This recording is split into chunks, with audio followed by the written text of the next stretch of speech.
इन मामलों में कूद पड़े, वो कह रहे हैं जो अगर इस तरीके की पोस्ट करेंगे या इस तरीके की बातें करेंगे उनका जेल में जगह होना चाहिए। कौन है रामभद्राचार्य?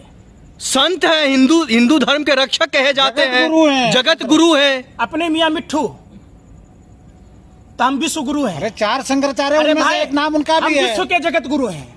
निर्मल बाबा अपने को कह रहा अलग, थर्ड आई ऑफ निर्मल बाबा, आसाराम भी कह रहा था, सब कहता है।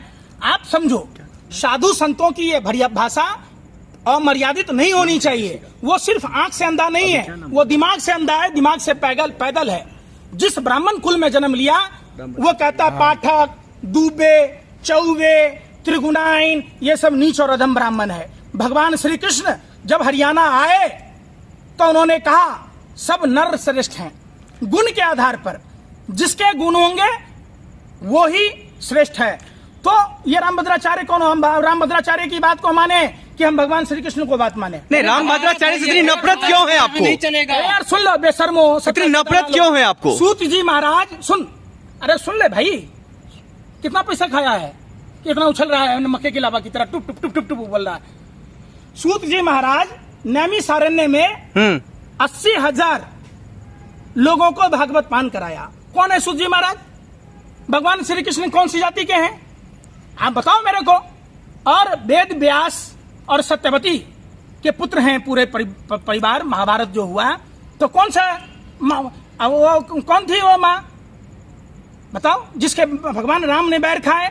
ये सब ना देश में एक दूसरे के खिलाफ नफरत बोलकर सत्ता की कुर्सी पाने वाले लोग, ये सत्ताधारी दल के एजेंट हैं। ये धर्म को बदनाम करते हैं, सारे दिन कहते हैं लोभ मोह माया सब बेकार की चीजें हैं। अगर बेकार की चीजें हैं तो ये लोग क्यों लेते हैं भागवत करने का, राम कथा कहने का, शिव कथा का? नहीं, जब भी हिंदू मुसलमान का मामला आता है तो रामभद्राचार्य जी हो या फिर कई ऐसे साधु संत है उत्तर प्रदेश में, वो सामने निकल कर आ जाते हैं। इसीलिए ना ज्ञानपीठ पुरस्कार मिला उनको, इसीलिए ना ज्ञानपीठ पुरस्कार दिया गया।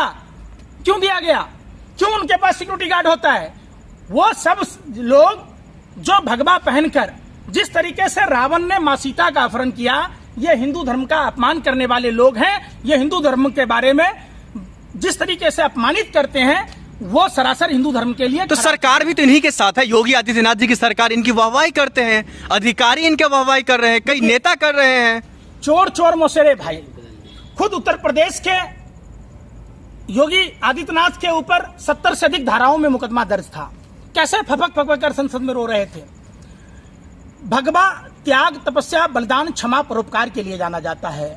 मैं आपको उदाहरण के लिए बताऊं, कन्नौज के राजा काश के पुत्र थे विश्वामित्र। उन्होंने अपना पूरा राजपाट त्याग कर बिहार में तपोभूमि बनाई, बिहार के बक्सर में। उसे साधु संत कहते हैं। गौतम और अहिल्या जैसे साधु, दधीची मुनि, शिव मुनि, पराशर मुनि, तमाम ऐसे लोग हुए जिनको आप साधु संत कहेंगे। कभी हमने ये नहीं देखा कि कोई साधु संत भौतिक साधनों के साथ लिप्त हो। जब भी आप भौतिक साधनों का परित्याग करना, सांसारिक मोह मायाओं का त्याग करना, साधु संत मतलब न किसी का दोस्त न किसी का दुश्मन। साधु संत का काम है धर्म पर ज्ञान देना कि क्या धर्म है क्या अधर्म है।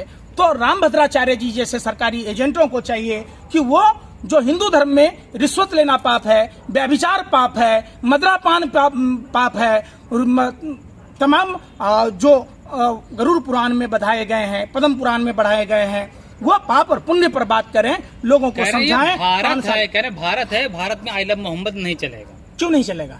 भारत में मुसलमान नहीं रहते? क्या उन्हें धर्म मनाने की आजादी नहीं है? कौन होता है ये कहने वाला कि ये भारत में नहीं चलेगा? भारत के इनके बाप का है।